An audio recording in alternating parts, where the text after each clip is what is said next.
सीमा शुक्ला। इस वक्त मैं मौजूद हूँ सरजू घाट के बिल्कुल नज़दीक, बिल्कुल किनारे, और मेरे साथ आप देख सकते हैं एक पुजारी जी खड़े हैं। ये आज आपको बहुत ही ऐतिहासिक स्टोरी बताने वाले हैं और बहुत ही रोचक कहानी होगी वो। आपने राम जन्मभूमि के बारे में बहुत चर्चाएं सुनी हैं, लेकिन कभी आपने हनुमान जन्मभूमि के बारे में सुनी है? नहीं सुनी होंगी। ये पुजारी जी आज हमें इसी बारे में बहुत सुंदर सी जो है कहानी बताने वाले हैं। कहानी क्या, वो सच्ची घटना बताने वाले हैं। और जो वाहन आप मेरे पीछे देख रहे हैं उसे कितने सुशोभित तरीके से, कितने अलंकृत तरीके से सजाया गया है, इसके बारे में भी विस्तृत जानकारी देंगे। तो आइए बातचीत करते हैं और जानते हैं रोचक चीज़ें। पंडित जी, बहुत बहुत स्वागत है आपका हमारे चैनल प्रतिपक्ष संवाद। ये जो वाहन हमें पीछे दिख रहा है, इसमें हनुमान जी से जुड़ी काफ़ी जो चीज़ें हैं, स्वरूप उनके अलग अलग जो है वो मैं कह सकती हूँ कि देखने के लिए मिल रहे हैं। तो मैं चाहती हूँ आप हमें और हमारे दर्शकों को इस पूरे वाहन का भ्रमण कराएं और इनसे जुड़ी जो चीज़ें वो भी हमें जानकारियाँ दें। मूल बात ये है कि ये जो रथ है हनुमत जन्मभूमि किष्किंधा से आया, जहाँ हनुमान जी का प्राकट्य हुआ, जन्म हुआ। पंपा क्षेत्र किष्किंधा में पड़ता है। वर्तमान में जो कर्नाटक राज्य में है, हम्पी कहलाता है आधुनिक काल में। जैसे अयोध्या राम जन्मभूमि में है, ऐसे हनुमत जन्मभूमि किष्किंधा है। जैसे अभी देखिए इतना वैभवोपेत कार्यक्रम चल रहे हैं। राम जन्मभूमि में राम भगवान के लिए मंदिर बना और उसमें राम लल्ला की प्राण प्रतिष्ठा हो रही है। उसके साथ साथ हनुमान जी का जन्मभूमि किष्किंधा में, वहाँ भी हनुमान जी के लिए भव्य मंदिर निर्माण का कार्य अभी शुरू होने वाले हैं।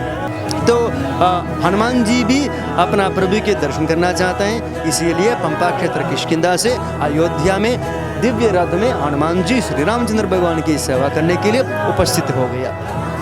तो ये जो है ये मतलब अपने आराध्य हनुमान जी जो है अपने आराध्य श्री राम, जानकी माता और लखन जी के साथ विराज। हाँ, जो जैसे जब हनुमान जी का जो मंदिर जो बनने वाले हैं किष्किंधा में, वहाँ प्रतिष्ठित होने वाले उत्सव मूर्तियाँ हैं। वहाँ किष्किंधा हनुमत जन्मभूमि हनुमत समेत सीताराम लक्ष्मण चंद्र भगवान की उत्सव मूर्तियाँ हैं। उस तरफ शंकर भगवान है, पंपा विरूपाक्षेश्वर भगवान है, जिस पंपा क्षेत्र पंपाम्बिका मैया की नाम से ही विख्यात है। इसलिए यहाँ पंपाम्बिका मैया तप किया था, वहाँ पंपा सरोवर निर्माण हुआ था। यदि ब्रह्मा जी ने उसको निर्माण किया, बाद में पंपाम्बिका मैया वहाँ तप करने के बाद उसको पंपा सरोवर की ये आया था। इसीलिए पंपा विरूपाक्षेश्वर भगवान यहाँ हनुमत जन्मभूमि किष्किंधा हनुमत समेत सीताराम लक्ष्मण चंद्र भगवान की दिव्य दरबार। यहाँ अत्यंत विश्लेषण की ये है कि यहाँ अंजनी मैया की गोद में हनुमान लल्ला, ये अत्यंत मनोहर सुंदर दृश्य है। यहाँ माता जी की गोद में हनुमान जी और नीचे किष्किंधा पर्वत है, क्योंकि किष्किंधा पर्वत के ऊपर हनुमान जी का जन्म हुआ, इसीलिए यहाँ ये चित्र आपको उपलब्ध है। यहाँ ऐसे भगवान की कृपा से सारी सनातन हिंदू भक्तादि लोगों को किष्किंधा भी आमंत्रित कर रहे हैं। जैसे इतना वैभवोपेत कार्यक्रम यहाँ चल रहे हैं, ऐसे भी किष्किंधा में भी हनुमान जी के लिए मंदिर की भूमि शिला पूजन के कार्यक्रम में हम सादर स्वागत भी कर रहे हैं। और आगे भी बहुत कुछ है और महत्वपूर्ण चीज तो आप देख सकते हैं। आपने राम जी का बाल स्वरूप तो देखा होगा, लेकिन आज जो पुजारी जी ने हमें हनुमान जी का बाल स्वरूप भी है वो दिखा दिया। अब आगे बढ़ चुके हैं और जानकारी लेते हैं। यहाँ रामांजनेय है, जिस क्षेत्र में पंपा क्षेत्र किष्किंधा में श्री रामचंद्र और हनुमान जी का मेलन हुआ, वो सन्निवेश में है। ये जीवात्मा परमात्मा ऐक्य के लिए एक प्रतीक है। ये हनुमत जन्मभूमि राम जन्मभूमि ये दोनों मिलन के लिए प्रतीक हैं। जो अनन्य भक्त हनुमान जी की जो कितना सम्मान दिया, कितना वात्सल्य अनुग्रह किया श्री रामचंद्र भगवान, उसके लिए जो प्रारूप है रामांजनेय का ये मेलन की ये कार्य है। और चाहूँगी कि पंडित जी आगे बढ़ें और उससे जुड़ी जानकारी जो है हमारे दर्शकों को मिले। कितनी सुंदर तरीके से जिसका भी ये विचार है कि इस वाहन में इस तरह से उनके इतिहास को दिखाना, हनुमान जी के बचपन से लेके बड़े तक की जो पूरा इतिहास है एक वाहन में दिखाना, कितना सुंदर विचार है और कितनी सरलता से लोग इसे समझ पा रहे हैं। ये है संपूर्ण यात्रा की जो इतिहास है। इसमें पूज्य जगद्गुरु शंकराचार्य लोग इस रथ में विराजमान भगवान को पूजा किया, पाठन किया। जैसे श्री बद्री और ज्योतिष पीठ के शंकराचार्य जी स्वरूपानंद सरस्वती जी महाराज जी ने इसको पूजा किया।